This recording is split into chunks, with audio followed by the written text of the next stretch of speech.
Here is the recap of the first 2 seasons of The Sandman. In addition to our world, there is a dream world ruled by the main character Morpheus, one of the Eternals who represent certain aspects of the universe. In the series, we're only shown 4 of them. Morpheus is a dream. Also, we have death, desire, and despair, but there are actually more. One day in 1916, one of the nightmares created by Morpheus named Corinthian escaped into the human world and began killing people.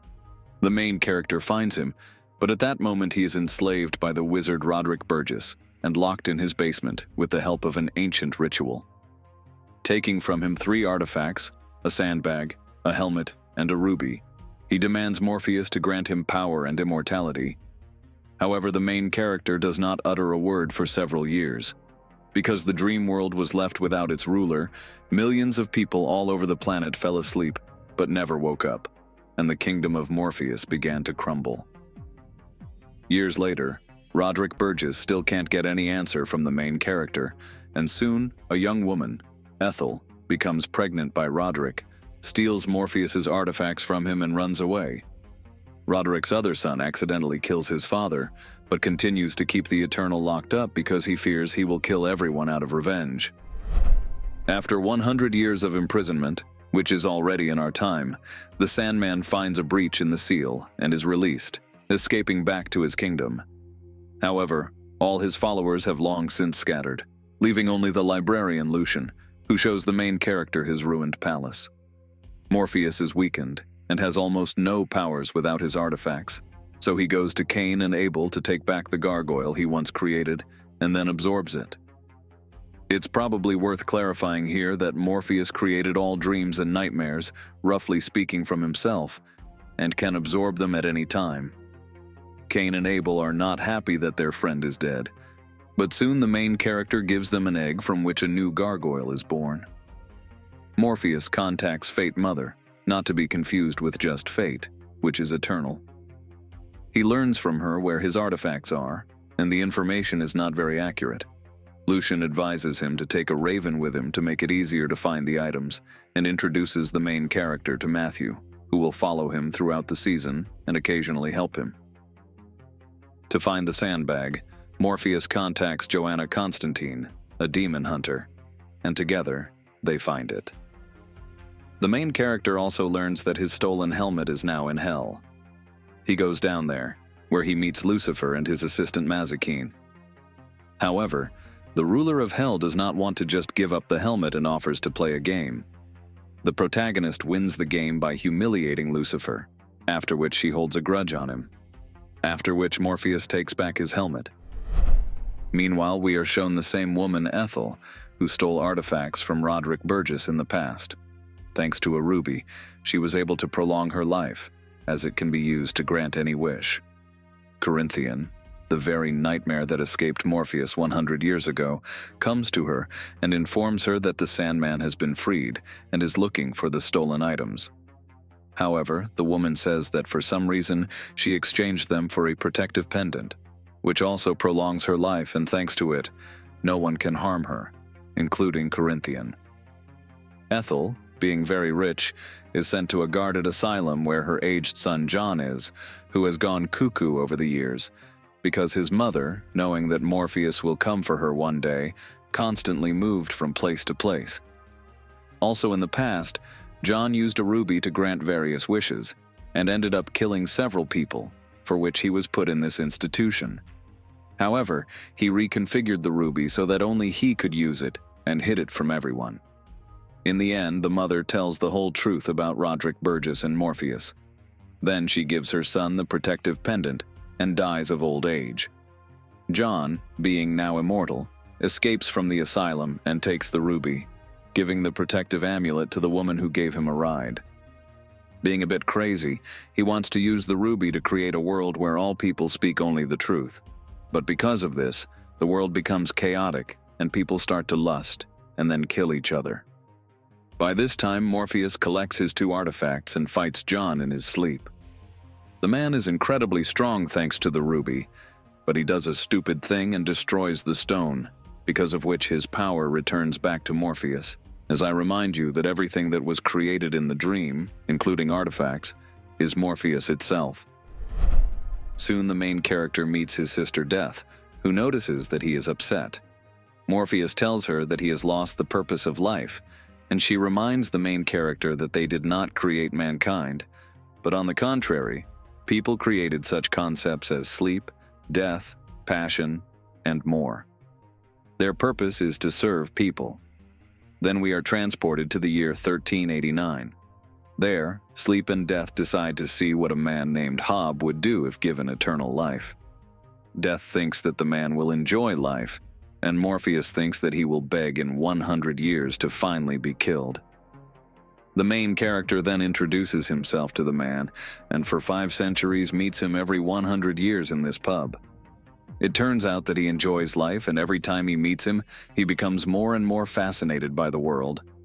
Morpheus gets closer to him, and they can be said to become friends, but the main character does not want to admit it. Just in 1989, their next meeting should take place, but at that time he was locked in the wizard's dungeon and could not come to the pub.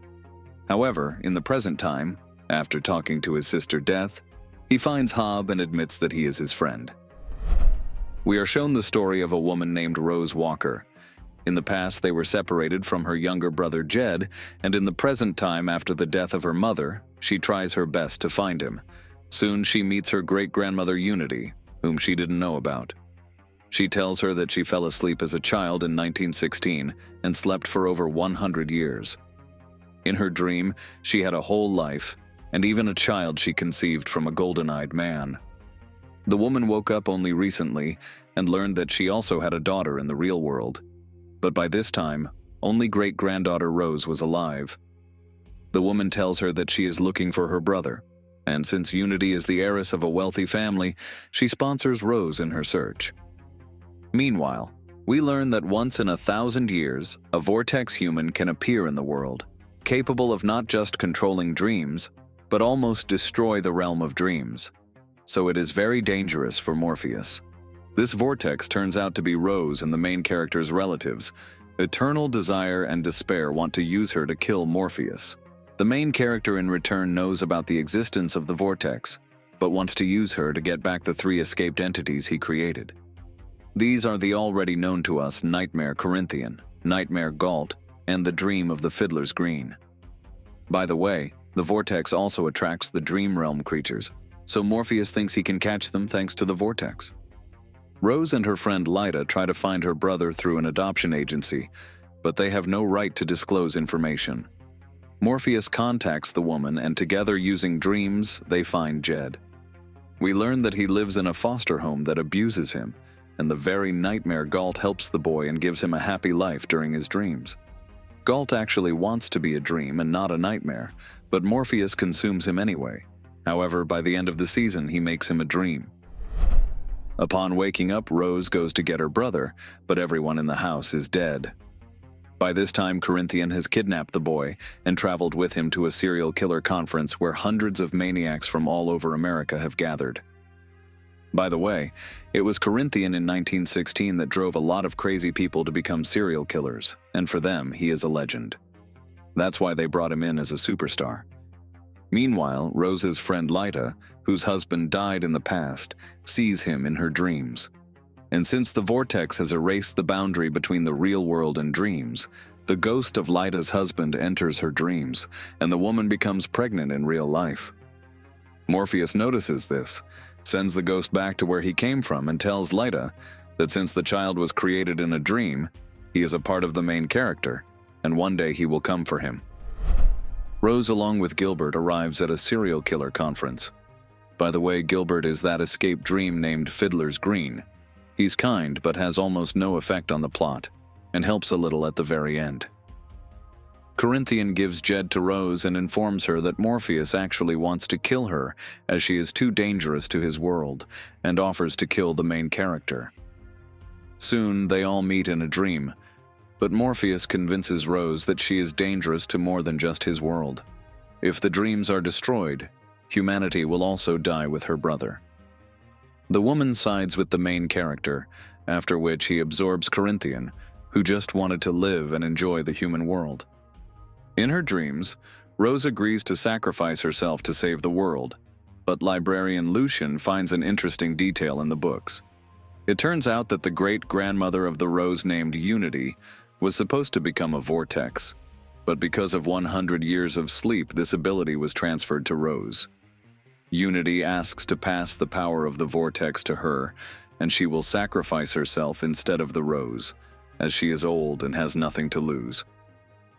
Also, before she dies, Unity tells Morpheus that in her dreams she became pregnant by a golden-eyed man, and the main character realizes that it is his relative Desire.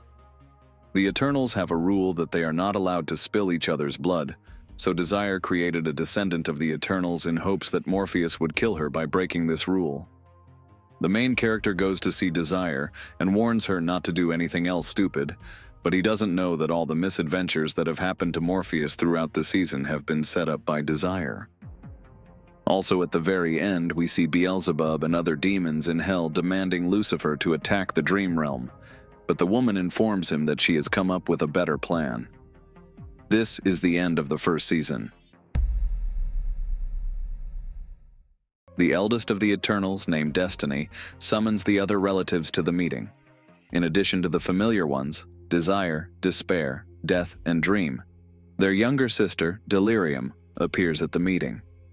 However, we learn that one member of the family, Destruction, did not show up because he left his kingdom centuries ago and did not tell anyone where he went. Destiny informs them that he called them here for a reason, as he knows everything that has happened and will happen. This meeting is the beginning of some chain of events, which of course he will not tell them about. The family begins to argue and accuse each other of various past affairs. Desire reminds Morpheus of something he did 10,000 years ago. It turns out he fell in love with Nada, the queen of the first humans.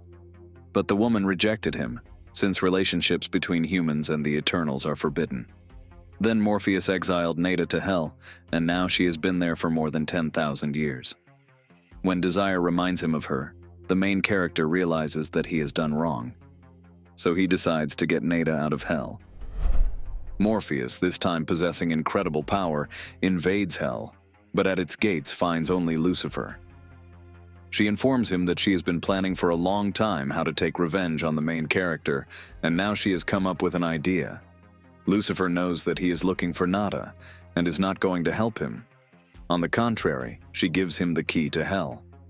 Disband all the demons, and she is going to go to Earth to simply rest. Now all the other worlds, having learned that hell is in Morpheus's hands, will realize how weak he is. They will definitely want to take over the underworld, and his realm of dreams as well. Morpheus tries for some time to find Nada in hell, but after searching every corner, he can't find her. Returning to his realm, Morpheus learns that representatives of other worlds are trying to reach him. The main character realizes that war can be avoided, so he invites the guests to a feast, at which he will decide to whom he will give hell and who will be in charge of it.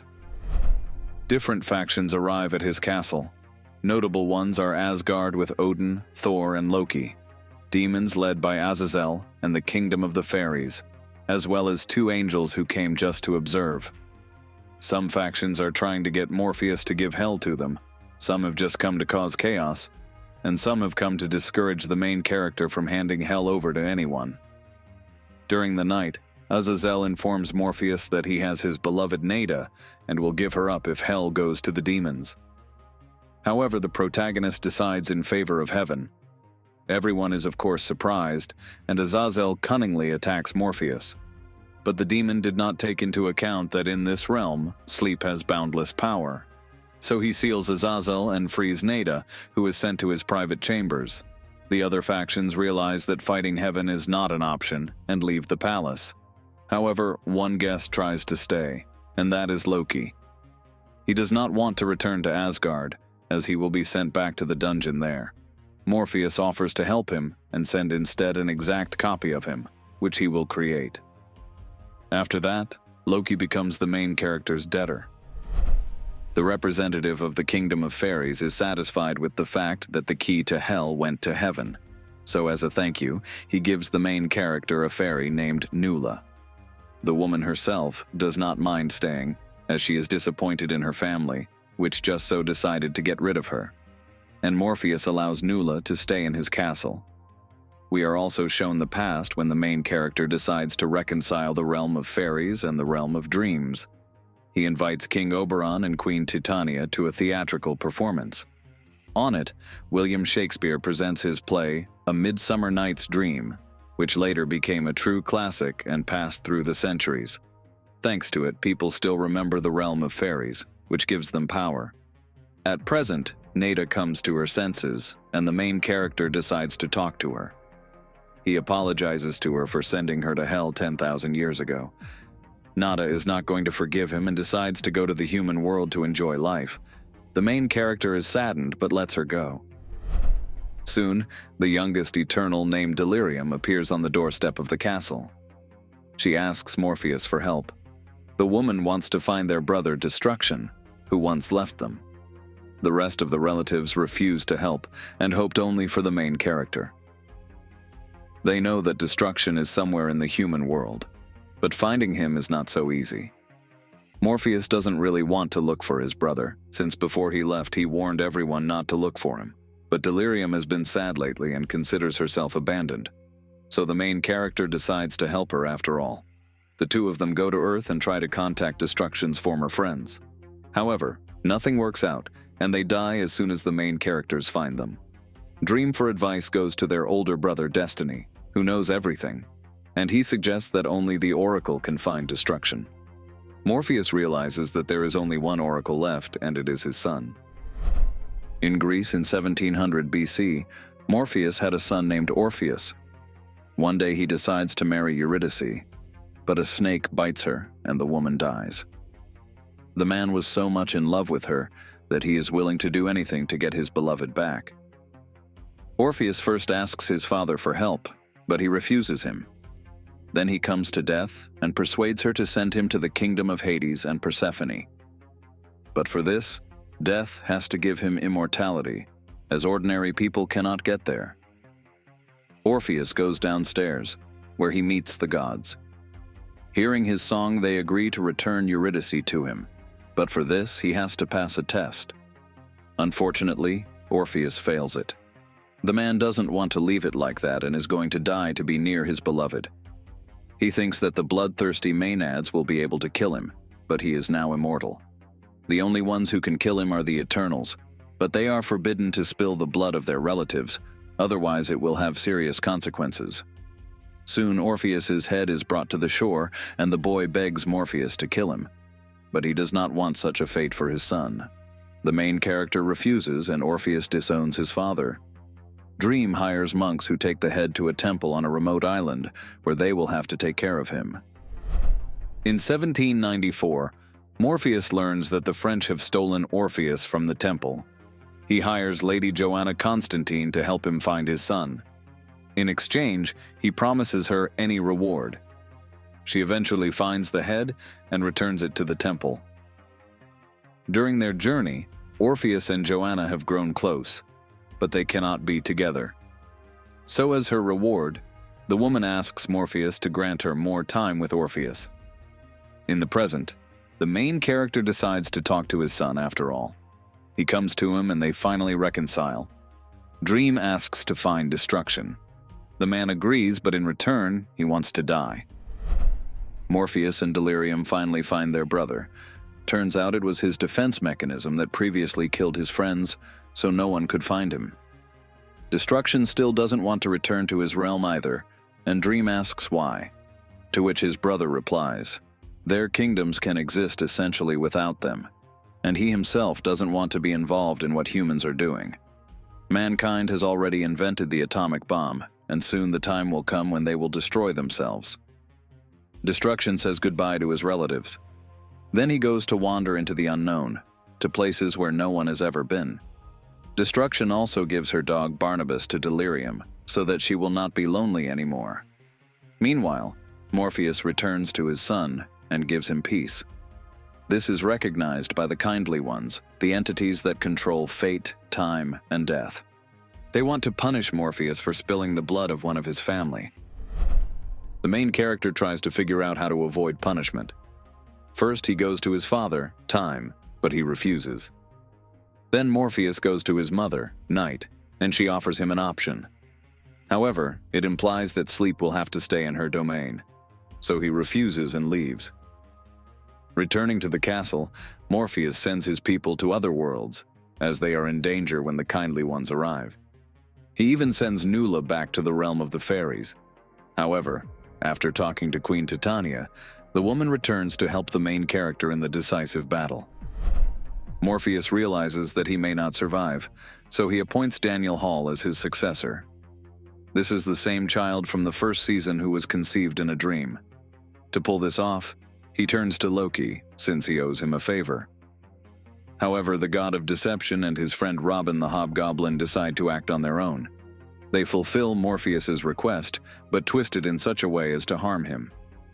The couple kidnaps Daniel, but soon Robin realizes that Loki could harm the child.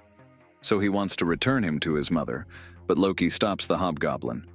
Morpheus learns of the child's disappearance and realizes who is behind it. In order to get him back, he decides to hire Joanna Constantine again, and soon gives her a new Corinthian as an assistant, whom he has recreated. He has partial memories of his past copy, but he is not a psychopath and helps Joanna in every way possible. At this time, Loki burns the child. This leads to him losing his physical shell and becoming eternal. In the end, Joanna and the Corinthian find the god of deception and hand him over to Odin.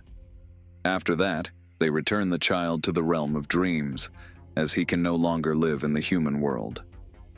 Also, during this journey, Joanna and the Corinthian fall in love with each other. A little earlier, Leda learns of her child's disappearance and believes that Morpheus took him, as he promised in the first season. The kindly ones come to her and offer to take revenge on the main character. By the way, the kindly ones can only act if someone decides to declare a violation of the law. Roughly speaking, they incite Leda and use her as their weapon in the upcoming battle. Meanwhile, the main character learns that he can save himself if he stays inside his kingdom. Only this will prevent the kindly ones from entering. But Morpheus cannot accept this. In addition to everything else, he has unfinished business in other worlds. Notably, he awakens Alex Burgess from his eternal sleep.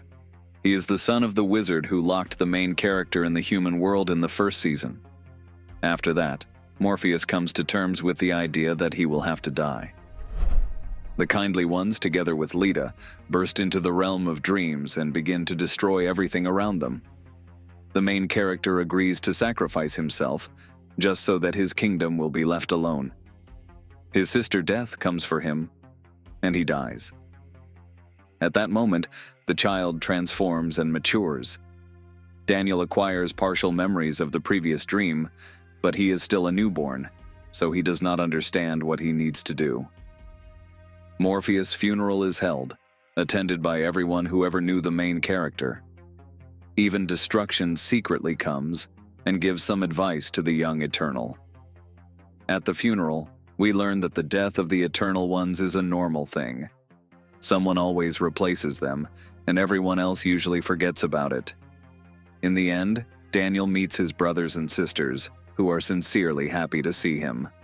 This is the end of the second season. The series also has 2 special episodes with several short stories. In the first one, we are told about a cat whose kittens were killed. She met Dream, and he told her that if thousands of cats dream about something at the same time, it will definitely come true. Now she travels the world and tells this story to her fellow cats. In the second story, a writer was able to capture a muse named Calliope. He kept her in the basement for 60 years and used cruel methods to force her to give him ideas for his books. When he realized that he could no longer write, he gave her to another young writer. He also forced her to work for him and became famous. Calliope begged the writer to let her go, but he did not listen to her. The muse asks other gods to help her, but since she was captured according to the rules, they all refuse. The only one who responds to her call is her ex-husband, Morpheus. Dreams begin to drive the writer crazy, and in the end, he lets Calliope go. In the third story, we are told about a guy named Sexton. He recently broke up with his girlfriend. He feels like the world is about to collapse, and he is about to end his life. However, he suddenly meets death. She tells him who she is and says that she has a day off, which only happens once every 100 years. At first, the guy doesn't believe her, but when Crazy Hetty shows up, he begins to realize that it's true. Hetty has appeared several times throughout the series, but her role has always been insignificant. The old woman asks Death to find her lost soul, and Death agrees to help. Together with Sexton, they go out to have fun, and in the end, the man realizes that the world is not as gloomy as he thought it was. In the morning, the day off ends. Death dies and returns to her kingdom. Crazy Hetty gets her soul back, and Sexton meets a girl for whom he develops feelings. This is the end of the special episodes and the entire series. Don't forget to subscribe to the channel and click the like button. Thanks for watching. Goodbye.